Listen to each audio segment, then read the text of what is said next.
A German shepherd visits a dying boy in the hospital. What happened next brought the doctors to tears.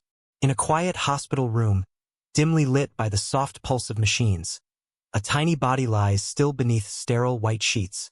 Tubes snake from his arms, his chest rises with faint, assisted breaths, and the heart monitor beeps with a rhythm so fragile, it sounds like it could stop at any moment. This is Levi, just 1 year old. He hasn't yet learned to walk or say mama, but he is already fighting for his life. Levi was born with a rare neurodegenerative condition, one that came without warning and advanced far too quickly. Just weeks ago, he was laughing in his crib, his giggles echoing through the house like sunshine in sound. Now his eyes are closed, his limbs are motionless, and his once bright future feels like it's slipping away with every silent second. Beside his bed sit his parents, Elise and Jonah, looking like shadows of who they used to be. Elise clutches a worn stuffed animal, the last thing Levi smiled at. Jonah hasn't left the room in days, refusing to sleep in case this night is their last. They speak in whispers now, afraid that even their words might disturb the thin thread of life holding their son to this world. Outside the glass wall of Levi's room, the doctors speak in murmurs. Their eyes are tired. They've done everything medicine allows, blood transfusions, medications, specialists from 3 states. Nothing has worked. Now, the conversation has shifted, not to cures, but to comfort. We're reaching the end. One of them says quietly, he may not make it through the night. The words aren't cruel. They're resigned, clinical, but they feel like thunder crashing down on the fragile silence inside that room. A nurse wipes her eyes discreetly. Another turns away to hide the crack in her voice. There's a heaviness in the air, as if the hospital itself is holding its breath, as if the walls know that a life, one barely begun, is fading into something far too final. No one expects what's about to happen next, because sometimes when all human hope is gone, something else walks in. The hospital corridors were quiet that morning, the kind of silence that feels too heavy for daylight. But then, the sound of pause echoed down the sterile hallway. Calm, measured, purposeful. Zane, a large, noble German shepherd with intelligent eyes and a soft gray muzzle, had arrived for his routine therapy visit. But something was off. No handler accompanied him this time. No schedule had him listed for this wing. In fact, no one even remembers signing off on his presence. Yet here he was. He didn't hesitate, didn't sniff the air, or look for familiar faces. His focus was razor-sharp, as if pulled by an invisible thread. Step by step, Zane padded through the ICU, past wheelchairs and staff, past other patients and doors, until he stopped outside Levi's room. No bark, no whine, just stillness. He planted himself at the glass wall, eyes locked on the lifeless child inside. His body didn't twitch. His breathing slowed. His tail didn't wag. It was as if something deeper had taken hold of him, something ancient and instinctual. A nurse spotted him and rushed over. Zane? No, not here. Come on, boy. Let's go. She tugged gently at his collar. He didn't move. Another staff member joined in, puzzled. He's not scheduled for this floor. He's not even supposed to be in this part of the building. Still, Zane refused. His eyes never left Levi. He pressed his nose softly to the glass, letting out a low, almost mournful exhale. His ears perked, his muscles stiffened, and in that moment, the professionals around him paused. Because it wasn't defiance they saw in the dog's behavior. It was purpose. One nurse whispered, "Let him in." The others hesitated, but no one could bring themselves to stop him. The door creaked open. Zane took one step inside, then another, slow, deliberate, reverent, as if he knew, as if something had summoned him. And everyone in the room would soon understand. Zane wasn't there by accident. He was there because something or someone had called him. The soft padding of paws echoed into the quiet ICU room as Zane entered. No barking, no pacing, just calm, calculated movement. Every person in the room stood frozen, watching this dog behave with a level of intuition no one could explain. Zane approached the crib slowly, his head lowered in quiet respect, as if understanding the fragility of the life lying before him. He placed one paw on the edge of the crib, then gently rose onto his hind legs.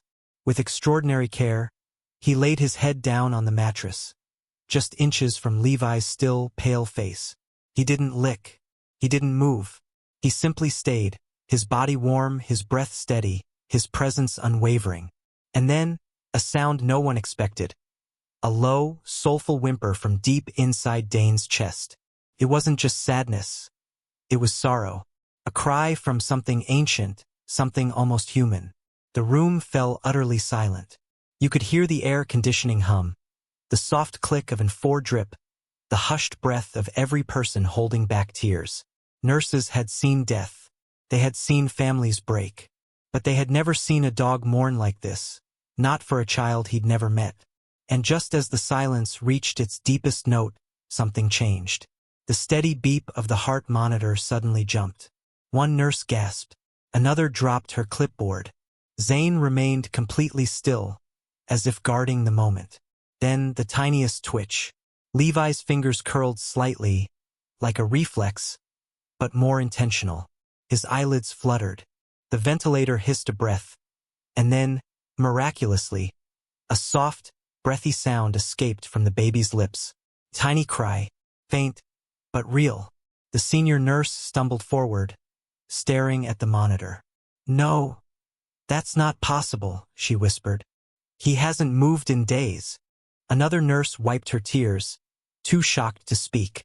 Zane didn't celebrate. He didn't bark or wag his tail.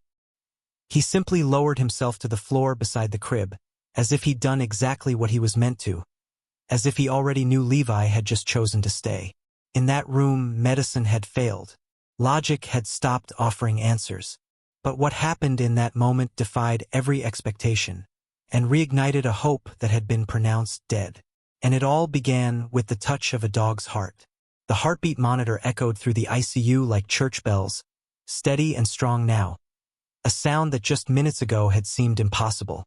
Staff began to gather outside the room, drawn not by protocol, but by something much deeper. The attending physician, a seasoned man who had spent decades in critical care, stood at the foot of the crib. His hands trembled. His mouth hung slightly open, caught between disbelief and raw emotion. This was the man who had delivered the final prognosis only hours earlier, who had quietly prepared the family for death. Now, he wiped his eyes with the back of his sleeve, voice cracking as he whispered, "I can't explain this. I don't have words. This wasn't supposed to happen." Behind him, a janitor who had come to mop the floor peered in. He froze. His eyes widened, and then, to everyone's surprise, he began to weep. Not because he understood the medical side of what had occurred, but because he felt it. The walls of the ICU, once cold and clinical, now felt like they were holding something sacred. The room wasn't a hospital room anymore. It was holy ground. Nobody spoke. No one dared. Even the steady click of nurses' shoes halted outside the door, as if the entire floor had agreed in silence. Do not disturb this moment. Zane remained still by Levi's crib, a sentinel of something unseen. He didn't look to the doctors or respond to the murmurs. His eyes stayed on Levi, calm, content, as if he'd known all along what was possible. Elise and Jonah fell to their knees beside the crib. Elise reached through the rails, gripping her son's tiny hand with both of hers, tears flowing freely down her face. Jonah buried his face into the edge of the mattress, shoulders shaking. Their baby, the one everyone had already said goodbye to, had returned. And somehow, impossibly, it felt like this dog had brought him back. There was no sound in the room now but breathing and awe. No one mentioned science. No one reached for charts. Because deep down, every soul present knew what had just happened couldn't be measured, explained, or contained. Could only be witnessed. And in that moment, under the soft glow of the monitors and the quiet weight of tears, the ICU became a chapel. The hours that followed were nothing short of astonishing. Levi, who just a day ago had been slipping beyond reach, began to stir. Not with spasms or reflexes, but with purpose. He gripped his mother's finger tightly when she reached in. His eyelids fluttered again, longer this time, and then they opened. Just a little. Enough for everyone to see the faint shimmer of life returning to those baby blue eyes. His skin, once ghostly and gray, began to take on color. Warmth. Life.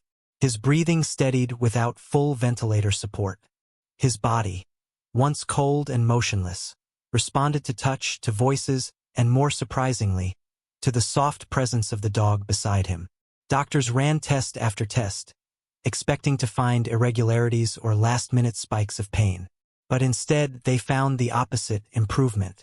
The numbers that once declared a farewell were now whispering hope.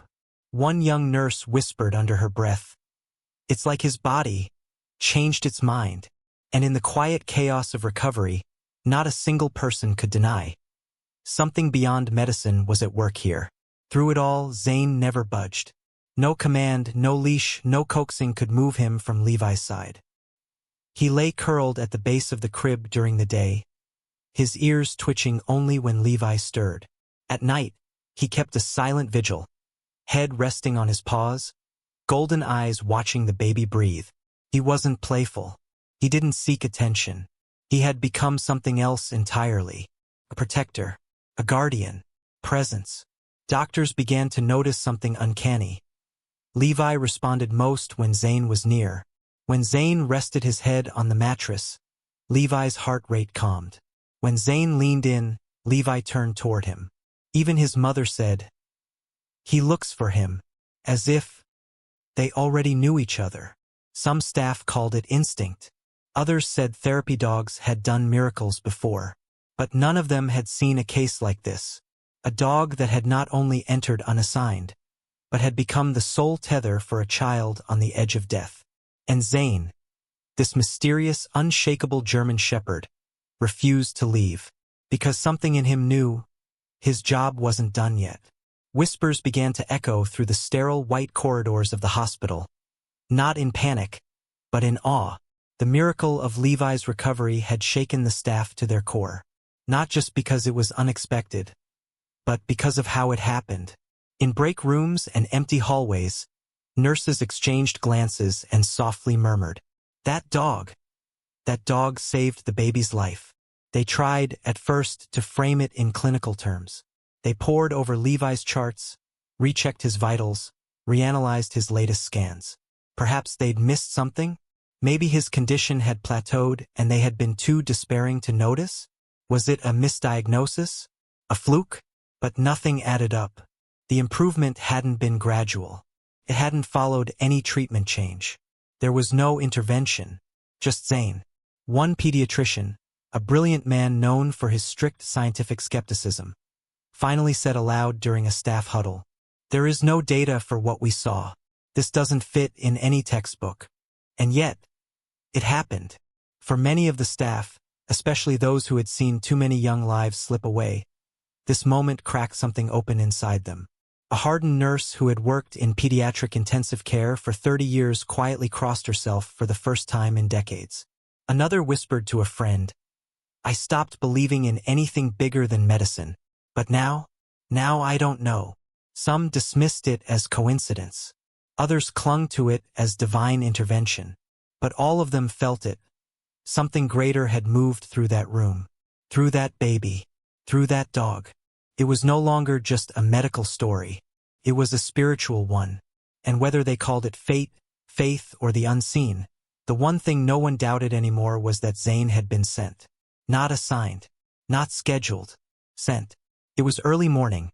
Soft golden sunlight spilled into Levi's ICU room, catching dust particles midair like glitter suspended in silence. Elise sat beside the crib, exhausted but smiling. Jonah stood by the window, eyes red-rimmed from both worry and relief. Levi was awake, alert. His tiny fingers played with a cloth giraffe toy. Then, a sound pierced the quiet. A laugh. Small, breathless, but unmistakable. A laugh. Levi laughed. Elise gasped as if someone had pulled the air out of the room. She cupped her hands over her mouth, unable to contain the sob rising in her throat. Jonah spun around, blinking back tears that came too fast to stop. And Zane, the noble German shepherd who had not left Levi's side for days, stood up from the floor. Slowly, with deliberate steps, he approached the crib once more. He raised himself just enough to rest his head next to Levi's.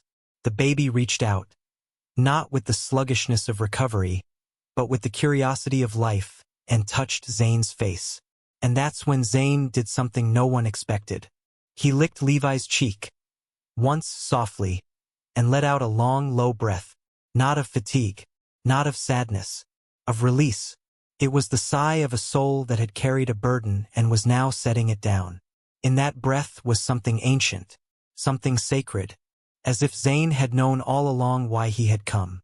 And in that moment, with Levi giggling and life flowing freely again, Zane knew, my job here is done. He didn't rush. He didn't linger. He turned away from the crib and padded slowly toward the door. No leash, no handler, no hesitation. And everyone, every nurse, every doctor, even Levi's parents, stepped back and let him pass. No one stopped him, because deep in their hearts they knew he had fulfilled something no human ever could. What happened in Levi's ICU room didn't stay confined to whispers or fleeting emotions. It sparked a transformation.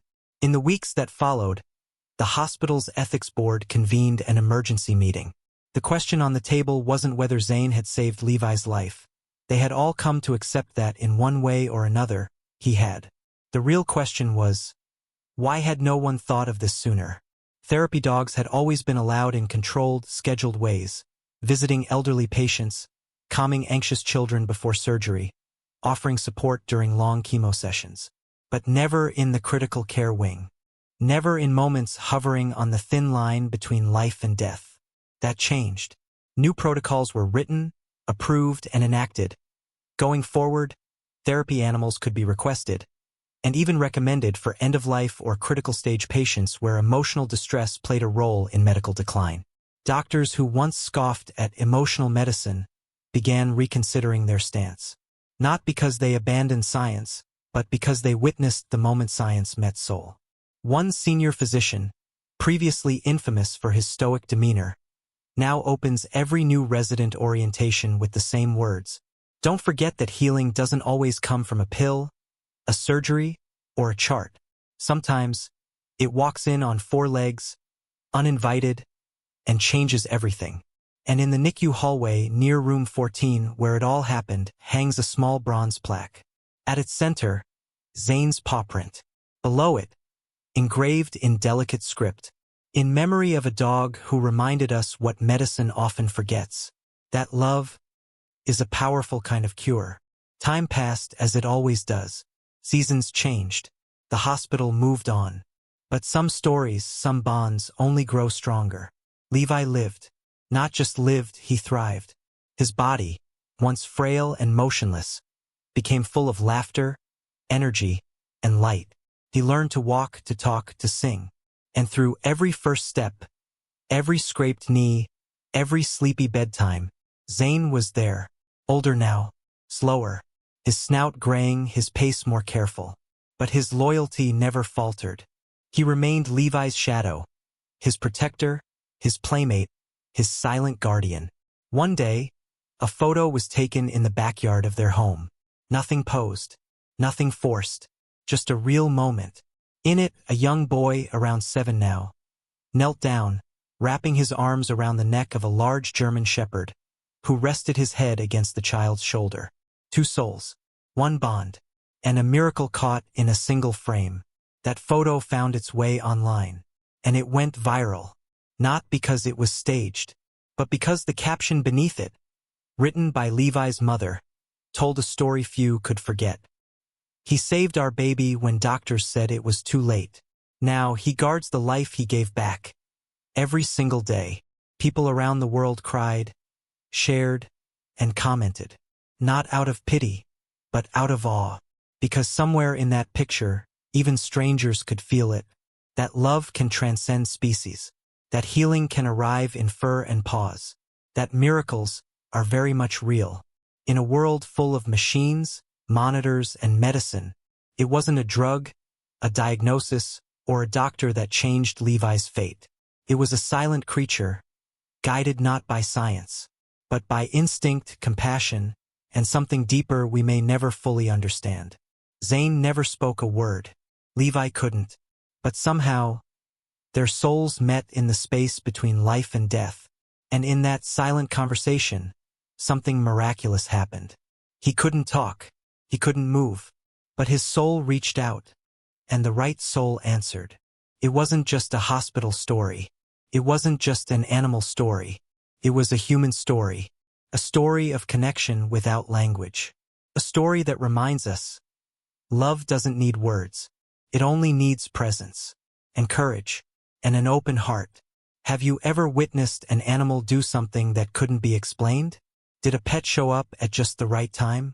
Did a stray comfort you when no one else did? Tell us.